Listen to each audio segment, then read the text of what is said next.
Last of Us Episode 2. Tonight's the one that Druckmann did. This is exciting. This is exciting. I will be honest with you. Back in the day, I would have been pretty jealous because this was my goal. This was my path. Right when I started, I was like, I'm going to use this and parlay this into a career in the movies and TV and all that. Probably the movies. TV wasn't what it was back then or what it is now back then. But lots has changed since then. So now I get to kind of look at it more like, I'm kind of hit or miss on Druckmann. I loved Last of Us 2. I loved last week's pilot of Last of Us. I didn't love the first Last of Us all that much, and even though there were moments in Uncharted 4, I thought it was kind of ponderous. Like there's just this it's just doesn't have the energy I wanted it to have. So I'm kind of on the fence. Am I a fan? I mean, he seems like a nice human. I'm sure I'm a fan of him as a person. I've never met him, but am I a fan of his creative endeavors? I'm on the fence, so I don't know. But tonight is the episode he directs, right? So that's pretty fucking cool. I can only think of one other video game producer, director, designer who has actually moved over to movies to direct, and that was a guy who kind of went right back to games because he made a stinker for DreamWorks Animation called Sinbad, and he was actually one of the producers on Mickey Mania back in the day, and he had gone on to work with Sega and all this, and somehow he generated from that the ability to co-direct an animated feature film, which I haven't seen, but I heard it was terrible. It didn't do well. But I hear, I asked somebody who'd seen all of the episodes last week already. I said, well, does 2 feel like an amateur director? Because Neil's never directed other than video games. And he says, no, he says the whole show, every director they have, it's very, very even. And Neil's also one of the writers and showrunners, so that makes sense. But anyways, I'm excited because I love the show.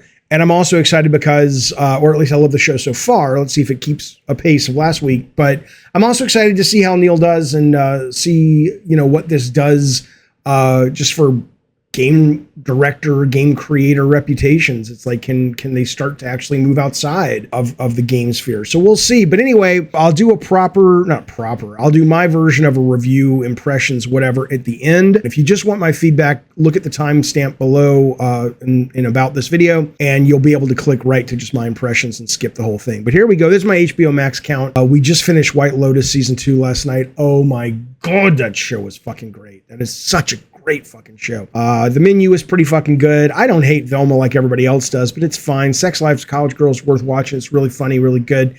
My son introduced me to Impractical Jokers. Can't stop watching it. Anyway, the point is, that's not why you're here. You're here to watch Last of Us. Let's begin. Previously on The Last of Us. Oh yeah, that was the best.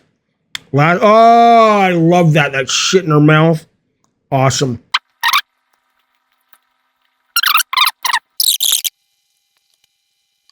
This part was awesome. We didn't need the flashback. You just beat the fuck out of him. And look at Ellie in the background. Oh, you didn't see it. That was last week. Alexa, what is mycology? She studies the fungi. All right, Alexa, stop. Yeah, you gross motherfucker.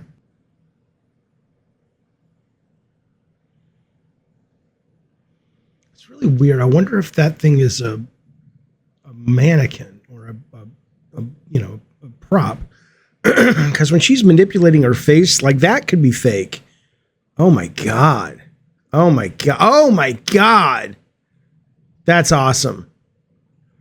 That's awesome. That is the best thing ever in the day. But how does the actor not, or the actress not breathe when you're like moving her face around in that medium shot? But who cares? That was awesome. Here's your tea. Stick it up your butthole. That's why they didn't ask me to write. What is written for television? Does that mean he wrote this screenplay for this episode? I've never seen that written for television. Usually it's just written by.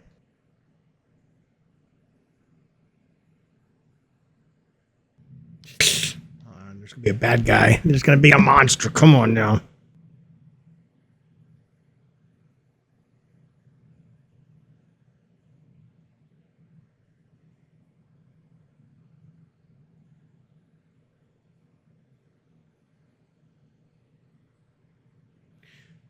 I don't like the movement of the monsters. I wish they would have done something with CG or it feels very guy in a suit. They don't feel very scary. Good scene though. Great scene.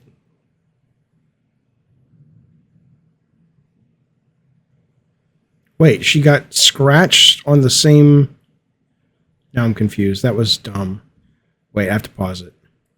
Are you saying she just so happened to get scratched in the same place she already was? Or is it saying that she gets infected, or when she's around these creatures, it kind of bubbles and boils and breaks the skin? That looks super weird. I wonder if these guys are CG. Yeah, I don't get this at all. I'm sure they're going to explain it, but so how does it what's the word? How does it become contagious? I wouldn't separate dumb motherfuckers. Right? Because she's got blood splattered all over her. That's not gonna do it. Oh, she got bit. Because does the blood splatter do it? Or it's just the... Go on, whatever, dummy. I don't like you anyway. Take my gun. I don't remember the game because I didn't finish it, but I played this far, certainly. I got to the State House. I don't remember if she got bit or not. I believe she did. But I do think this series does make me want to go back and play the first game and give it a second chance. So I think I will, especially now that they have the updated edition out, which I'm assuming was Sony's point all along. Dumb. Why don't you just throw it open? Yeah, I mean, they could just not move. They could all just stand there. Make no noise. Oh, it's so gross. Why are you just... That's weird. Why are you just standing there? All right, let's see if there's trailer. Oh, there we go. Okay, there's trailer.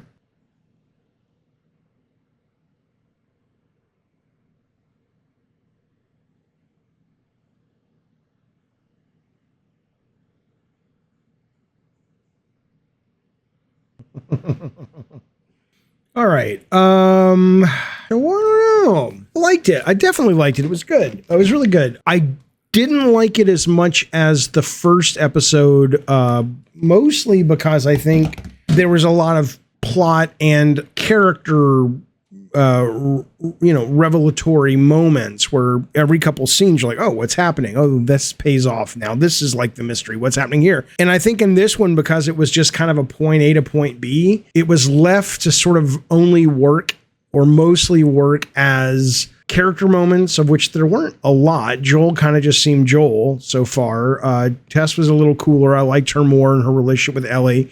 Ellie was fine, but nothing really happened in terms of some real revelations about them. So you're really left with just the action of it and the fear of it and the scare of it. And there were some really good moments. I thought the museum sequence was really good. It was really well done, and it certainly wasn't boring. I just don't think it was as...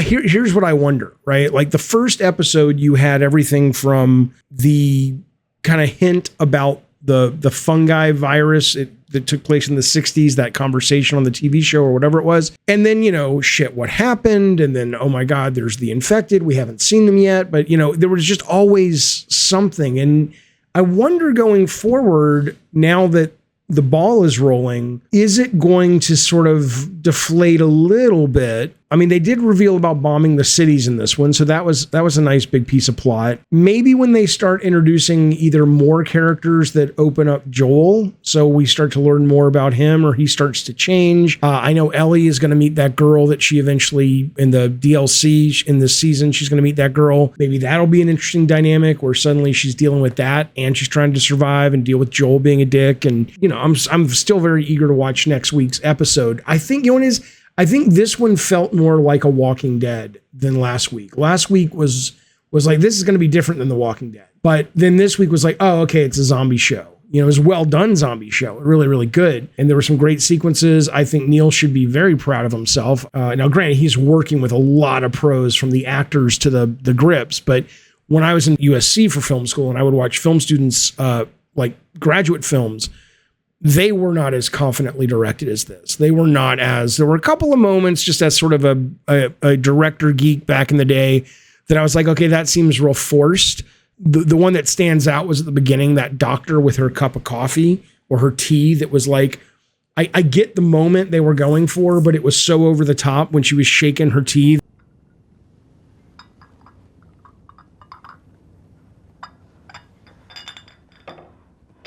That it was like, hey, look, Mom, I'm directing. But it was more than made up for. I know this is like in the weeds, but there was the shot with the frog and the piano, which I thought was brilliant. That's like one of those shots that if you're like a kid watching this, I bet there's a lot of kids tonight or young adults tonight or whatever that will be burned into their brain. You know, there are shots from movies when I was a kid that like you just never forget. The frog and the piano keys I thought was brilliant. So it makes up for the lady with the tea. But overall, though, I thought it was really well made. It's hard to say well directed. You should never really notice directing. But I mean, it was intense and it was exciting and it was engaging. I think the weaker part of this one wasn't really the directing. It was, I guess you could say it was the writing. But not because it was poorly written in the sense that what was there was bad, but it didn't have enough kind of connective tissue to make me really want to know what's going to happen next. And that was kind of annoying. But other than that, I thought it was great. I'll watch it again next week. It certainly hasn't lost me. If last week's episode was like a 9.5, or let's just say it's a 9, which it was to me, this was like a 7.5. It's solid, but it feels like a decent Walking Dead episode. But they've earned a lot of credit in the bank with the first episode and just how well this second one was made. I'll be there next week. So I'd give this one a 7.5. It's pretty good. What did you think? I'm sure we'll talk in the next stream. In the meantime, be well. And thanks for hanging out with me and watching this. Bye.